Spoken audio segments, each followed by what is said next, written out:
Seoul, South Korea, is a dynamic and colorful city that seamlessly blends ancient history with cutting-edge design and technology. The city is brimming with tourist attractions of all kinds, from outdoor adventures like exploring Mount Namsan and its surrounding park to indoor entertainment like visiting one of Seoul's many museums. Seoul is also a city of palaces, with 5 massive palace complexes scattered throughout the city that has recently been restored to their former glory. Of course, it's also famous for its food, with a delectable selection of street food, Korean specialties such as barbecue, and fine dining options. If you enjoy learning about different countries and cultures, please like and subscribe to our channel to see more videos like this. Watch till the end of this video. I will share with you where the world's largest fountain bridge in Seoul. With our list of the top 10 attractions and things to do in Seoul, you can discover the best places to visit in this exciting city. 1. Blue House. Korea's version of the White House is known as the Blue House. It houses the Korean president's official residence as well as his and related executive offices of state.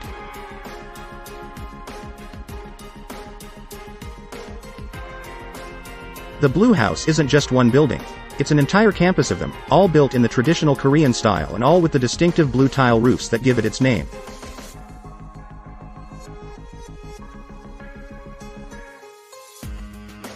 The former presidential palace in Seoul was a little visited, heavily guarded mountainside landmark for the locals. This has now changed, as thousands of people have been allowed inside for the first time in 74 years.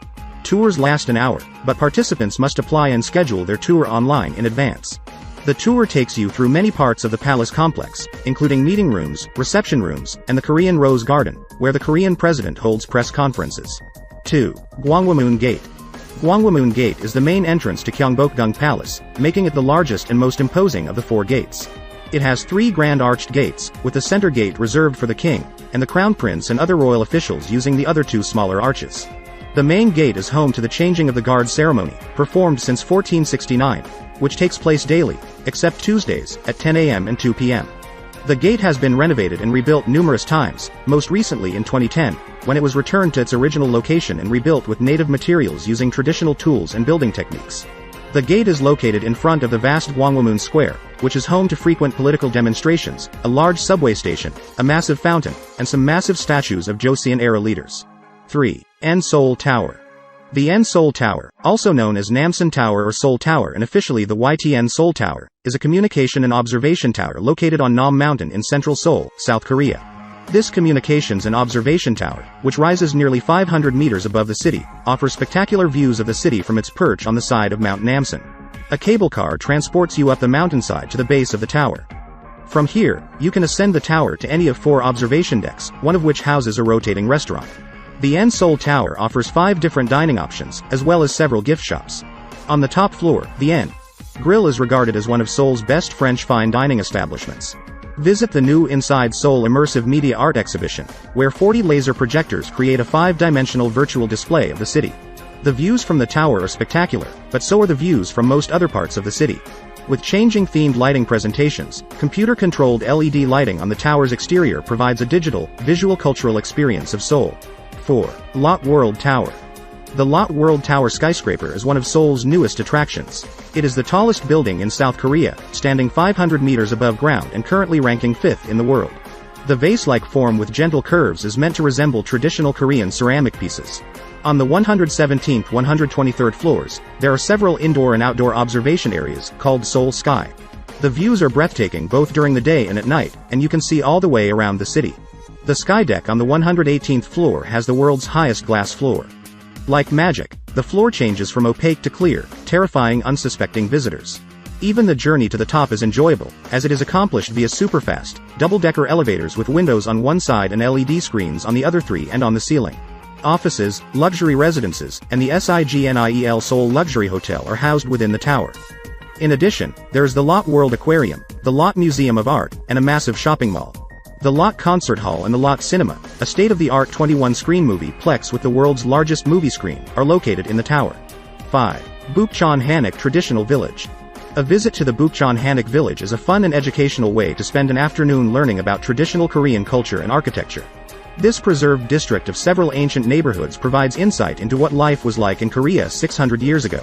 It is located in central Seoul, between the Gyeongbokgung and Changdeokgung palaces.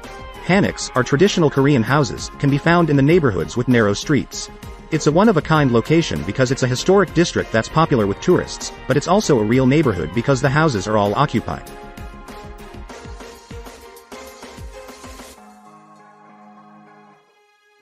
Some of the Hanoks are now guest houses or bed and breakfasts, while others are museums that can be visited. Others are cultural centers displaying traditional crafts and other historical aspects of Korean life, but the vast majority are private residences. 6. Gyeongbokgung Palace. Gyeongbokgung Palace, built in 1395, is the largest of Seoul's 5 grand palaces built during the powerful Joseon dynasty. It was destroyed and rebuilt several times over the centuries before being restored to its original glory after World War II and completely restored in the 1990s. Visitors can select from over 300 sets of hanbos and the design that best suits them. Get your preferred color, style, and pattern with the assistance of friendly staff who are eager to assist. Make your hair into an elegant updo resembling ancient Korean royalty. Start exploring the Grand Gyeongbokgung Palace after getting dressed and dolled up, and take pictures with your friends and family wearing beautiful hanbos. Both the National Palace Museum of Korea and the National Folk Museum of Korea are located on the palace grounds and are well worth a visit.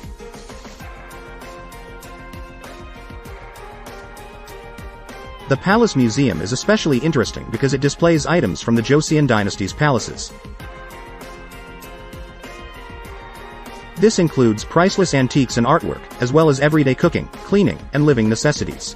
The National Folk Museum uses everyday items, clothing, and dioramas to tell the story of the Korean people since prehistoric times.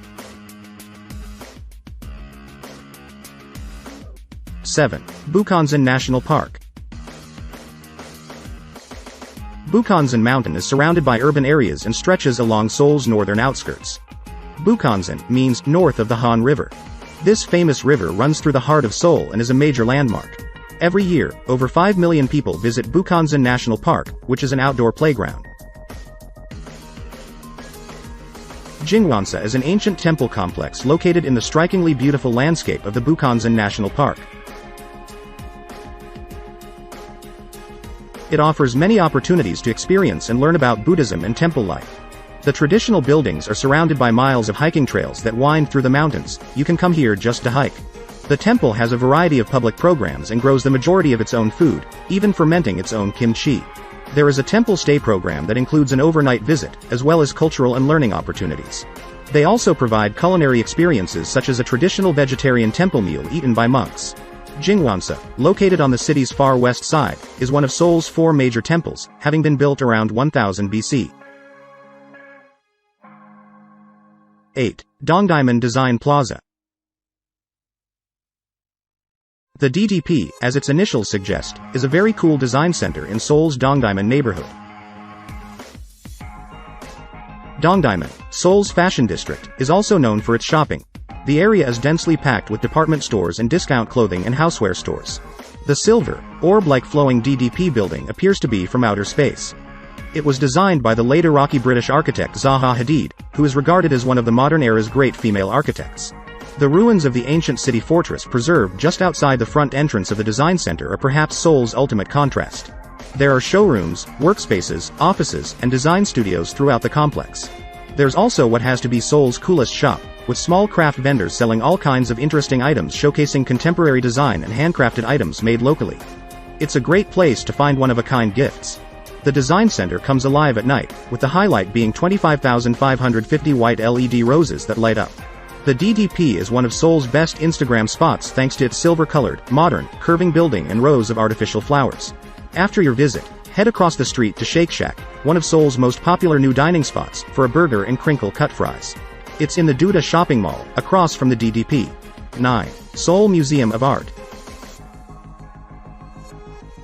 SEMA, as it's known to locals, is located behind the Gyeongbokgung Palace and houses a large collection of artwork, mostly from the modern era.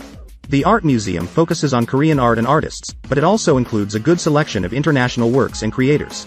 Temporary and visiting exhibitions highlight unique collections and artwork. The collection is housed on 3 floors of a large building that used to house the Korean Supreme Court. The museum has 6 additional satellite locations throughout Seoul, with rotating exhibits from the main collection as well as special exhibitions. Don't miss the Namjoon-paik Memorial House at the museum, which features an exhibition and workshop space inside the home of legendary Korean contemporary artist Namjoon-paik. The house is in the Changsan-dong neighborhood of Seoul. 10. Banpo Grand Bridge. The Banpo Grand Bridge in Seoul is the world's largest fountain bridge, according to the Guinness Book of World Records. The Seoul Metropolitan Infrastructure Headquarters built the 1,140-meter, 3,740 feet 1 Han River Bridge. Every minute, 380 nozzles located along the length of the bridge spray 54 tons, 60 tons of water horizontally and vertically into the river. This transforms into a spectacle in the evening, when LED lights illuminate the fountains, which move in time to 100 different pieces of music. This makes the water appear to be dancing. Both sides of the bridge are lined with pumps that are capable of moving 22 tons of river water per minute. As the water falls from a height of 20 meters, it is accompanied by LED lights. It is important for visitors to understand that this is the world's largest fountain bridge. It's no surprise that the location is popular with both tourists and locals. If you like our content so far, please do check out our other videos. Before you go, one of the things worth mentioning is that the 280-mile route between Seoul Gimpo, GMO, and Jeju, CJU, is currently the busiest airline route in the world, with over 1.5 million seats. The Jeju province includes the South Korean island of Jeju, which is located in the Korea Strait. Thanks for watching.